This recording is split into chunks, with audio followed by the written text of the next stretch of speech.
Our strength is failing, came the warning from Matilda. How much long, Jimmy? An excerpt from page 133 of Jimmy Cracky's Adventure, The Emerald Lake by Wallace E. Briggs.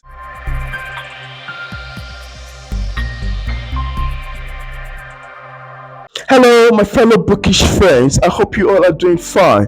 Today, I have an wholesome recommendation for you. It won't be that very long. It's going to be a short review of a particular book that I just finished reading. It's titled Jimmy Cracky's Adventure, The Emerald Lake by Wallace E. Briggs. Actually, this is such an wholesome read for me.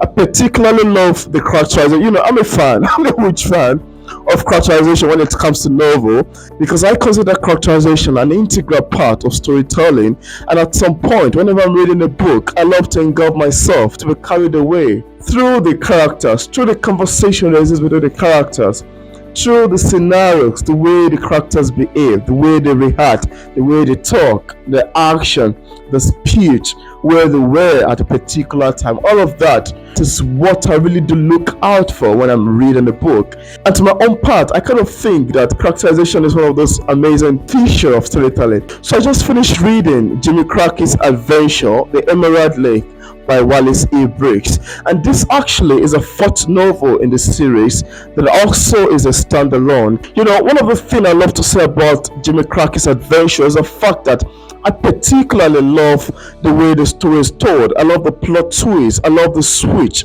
and I love the progress from one point to another. It's a novel that has a great blend of magic. It's actually a fantasy novel, but I love to consider it a fantasy novel that has a swift blend, a minute blend of science fiction in it.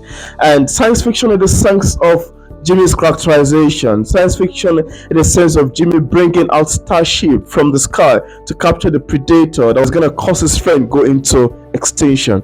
So this book actually detailed the story of the protagonist, Jimmy Cracky, who is a young Italian man. Jimmy is someone that lives in different planets, lives on the Earth. He can live inside water as well. There's this other planet that he lives in. So on this particular day, they were just at home at Mr. McDonald's house when they heard a strange knock by the door. Jimmy was together with Amanda, and whenever they hear the knock, Jimmy would go to the door side to check who it is by the door side. And whenever he opens the door, he finds that there's no one there. It's absolute void, and the street is as empty and quiet like a grave. So Jimmy was like, "Oh, there's no one there." Amanda was like, "Oh, really? That's really strange. Maybe it's one of those witches trying to call attention." Well, if it's to be the witches, they would have given a sign. They would have given a warning that they are coming. So Jimmy was like, "Okay, I think I know what to do. I'm gonna go to Matilda's house to go and check what has gone wrong. Maybe it's another magic gone wrong." And that was how Jimmy left Amanda to go to Matilda's house to find out who is it that is knocking, mysteriously knocking on their door. So on getting to Matilda's house, Matilda was like, "Oh, Jimmy, you're welcome." Then Odin, what I call Jade, because Jade and Jimmy, to my own perception, happens to be friends. Matilda eventually go to Jade's room. She found out that she couldn't find Jade. Jade is no more there. Even though I think Matilda had given Jade some magic to perform, and maybe Jade had made a mistake and the magic had let her go invincible. She's nowhere to be found. She has disappeared. But they can feel her presence, and I think they communicate maybe telepathically thereabout, in the sense whereby even though they cannot see Jade, they could feel her presence, and they had to move somewhere a bit far from the house in order to bring Jade back. And this was actually done. One of the things I love about the story is the fact that there are quite a lot of magic utilized along the line of the storytelling techniques, along as the story keeps unfolding. So Matilda and Jimmy later summoned some magic. Matilda, I think, called for the help of some of her friends, the sisterhood, to assist her in finding Jade, whose magic had gone wrong and she has disappeared. So eventually the whole scenario keep unfolding, and they perform quite a lot of magic. They exhaust their power whenever they're performing it. Whenever they're giving those words out, they become weak until they take another, maybe medicine, a particular mushroom, in order to replenish their strength. And this mushroom is a type that keep Matilda to be young and spry despite her old age. Afterward, Jade was able to be called back. She gained her sight back, even though it took them quite a lot of time and energy. Then came another particular awesome and terrible invasion. Jimmy, like I said earlier on, is someone who can move from one part and end of the world to another, and he has been the friend of the Aquamite for quite a lot of time, quite a lot of years. And at this particular time, the Aquamite needed his help because something has gone wrong under the sea. There's this predator-like that looks like jellyfish that emit fire and kill the aquamite and feed on them. And this predator have been taking quite a lot of aquamite over and over again, that their number began to reduce. And Jimmy was like, oh no, we need to do something very quick, we need to do something fast, we need to stop these predators from eradicating and taking away all of our friends.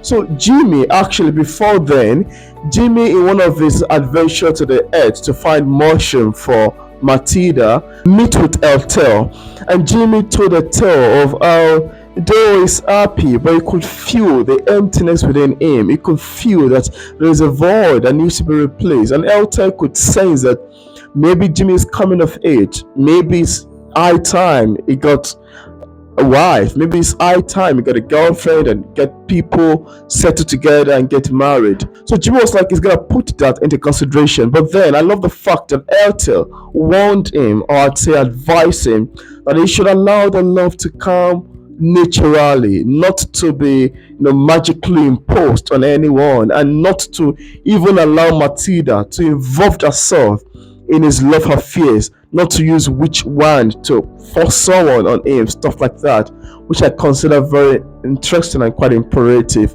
for their kind of personality, for their creatures, I would say.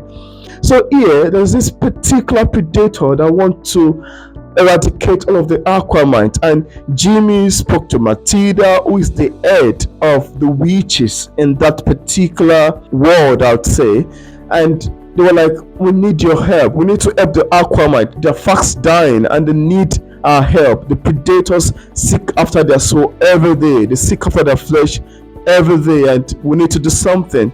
I love this particular section. It's my most admirable section in the novel. The part whereby Matilda had to call the coven of the witches together, had to call people, had to call his fellow witches, and they begin to bring in ideas, call Lord Orion, call the likes of other witches.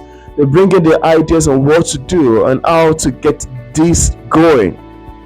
So they came up with a plan. First of all, Elwin and Jimmy had to go visit the Emerald Lake to know the situation of things there, to meet with their head and tell them what plans they have to save them.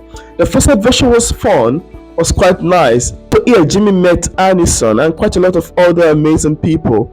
I could feel, or based on the description of Wallace in the novel, it seems like Jimmy had a fair, had maybe some attraction, for Anison. But then afterward, they were able to return back to Matilda, and they told them what those wicked predators are made of. So they had to come together with plans. They invited Lord Orion, who is also referred to as a weatherman. They invited Jimmy. They come together with their ideas how to eradicate this predator, how to stop them. But then on the other way around, the predators are quite powerful. They're as fast as anything. They swim as fast as anything. And even though they are inside the water, they emit fire to tell you what stuff they're made of. So I would restrict from giving much information away. I attempt to keep this review spoiler free. But then I would love you to find out what eventually becomes of the Predator's invasion on the Aquamite and the Witch's intervention. Who is gonna win?